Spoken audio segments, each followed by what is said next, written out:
Merci beaucoup d'être venu, surtout en tenant compte des quelques difficultés qu'on rencontre à l'extérieur. Merci aussi au Centre d'accueil de la presse étrangère qui nous héberge ce soir.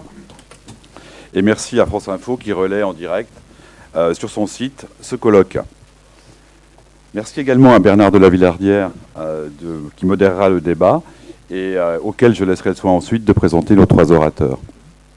Nous inaugurons donc ce soir une série par ce colloque, une série de réunions thématiques en fonction de sujets d'actualité ou pas, et qui réuniront des organisations, des représentants d'organisations humanitaires, des représentants d'institutions nationales, des chercheurs, des médias, etc. Nous nous proposons de publier le contenu des débats dans un cahier probablement annuel, et qui sera, le but étant de le diffuser largement.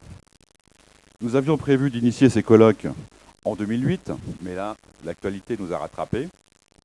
Et les événements du Tchad, et ceux liés évidemment à l'Arche de Zoé, ont fait que nous avons estimé utile d'organiser assez rapidement ce premier débat autour de la question de l'engagement humanitaire et de réfléchir aux conséquences potentielles de cette affaire sur la préservation d'un espace humanitaire indépendant.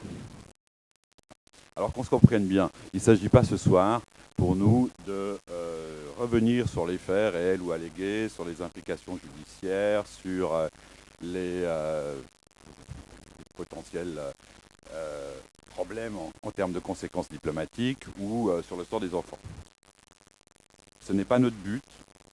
Nous souhaitons par contre que ce débat s'inscrivent dans la continuité de ce qui avait été organisé le 29 novembre 2006 par la délégation du CICR en France, par une série de débats autour des thèmes de l'organisation humanitaire, des organisations humanitaires dans les conflits armés, quelles identités, quels principes d'engagement.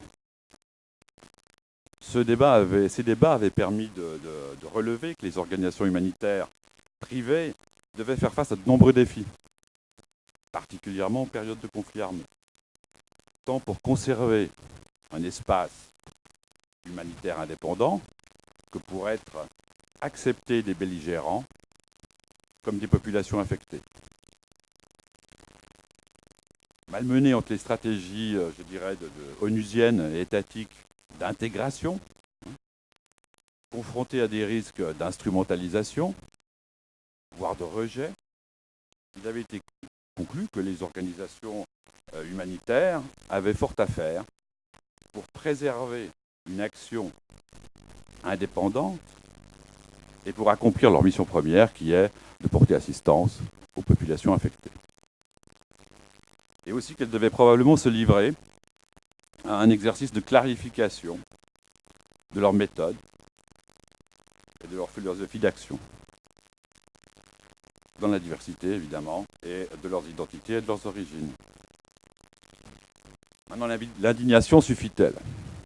C'était évidemment aussi une des questions qui avait été abordée dans le cadre d'un des débats de cette journée du 29 novembre 2006, et qui était posée à propos des violations du droit international humanitaire.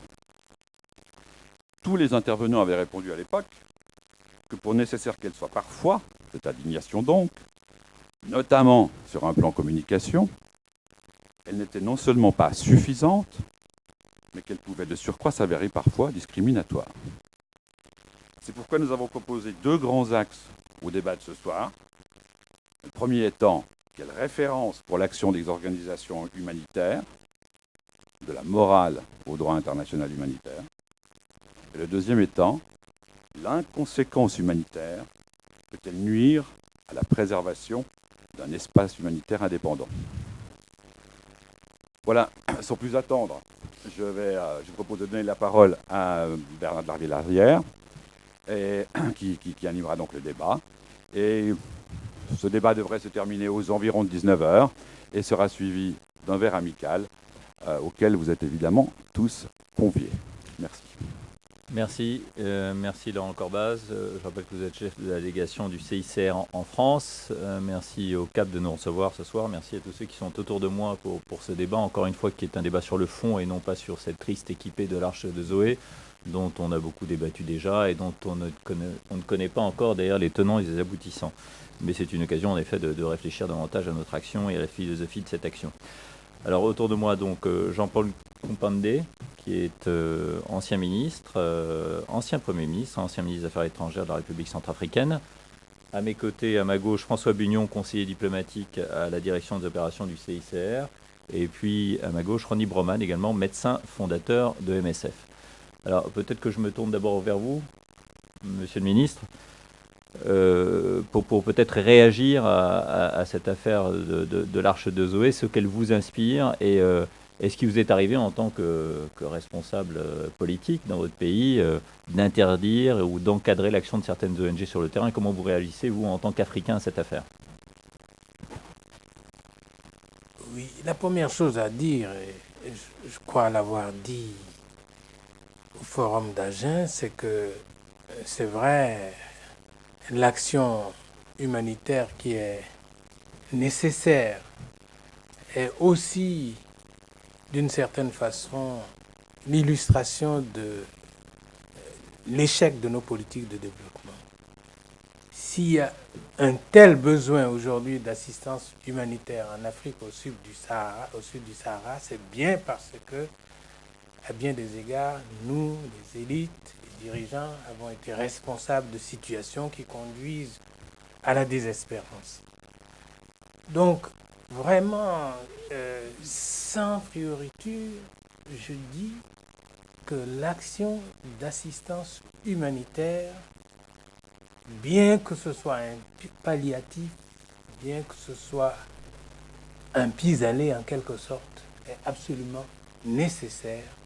Et à bien des égards, c'est un engagement qui est remarquable. Parce qu'on a beaucoup parlé aujourd'hui de l'Arche de Zoé, mais je voudrais rappeler des situations dramatiques où des jeunes volontaires ont payé de leur vie cet engagement. Je voulais encore une fois dire à Ronnie Broman à quel point j'avais été moi personnellement touché par ce qui est arrivé à Elsa dans le nord-ouest de mon pays il y a quelques mois. Donc cela est entendu. D'ailleurs, le grand nombre, le foisonnement d'ONG, je prends le cas de mon pays, j'ai passé le mois de septembre, d'août et septembre à Bangui. La première chose qui m'a frappé, parce que depuis plusieurs mois, je n'étais pas chez moi pour des raisons de santé, quand je suis arrivé là-bas, la première chose qui m'a frappé, c'est le très grand nombre d'ONG installées dans le pays. Signe qu'il y a crise, signe qu'il y a problème. Et ce foisonnement, évidemment, on le regarde de diverses manières, n'est-ce pas? Il y a ceux qui sont inquiets parce que c'est des yeux d'observateurs multipliés par X. Il y a ceux qui s'en réjouissent parce que enfin on va pouvoir dire sur les chaînes de radio et de télévision un certain nombre de choses qui ne sont pas connues, etc. Mais globalement, les populations qui sont dans certaines situations abandonnées à elles-mêmes sont bien heureuses, dans le cas que j'évoquais tout à l'heure, de voir qu'il y a là des gens qui aident pour soigner, pour donner à manger, etc. Mais en même temps, ce foisonnement comporte un risque. C'est ce risque donc qui ne m'a pas, pour ainsi dire, vraiment surpris, parce qu'il y a eu quelques dérapages qui n'avaient certes pas cette ampleur-là, mais qui amenaient à se poser la question de l'honorabilité de certaines des organisations, certains acteurs sur place. Jusque-là, on en était au niveau de la rumeur, donc rien de palpable.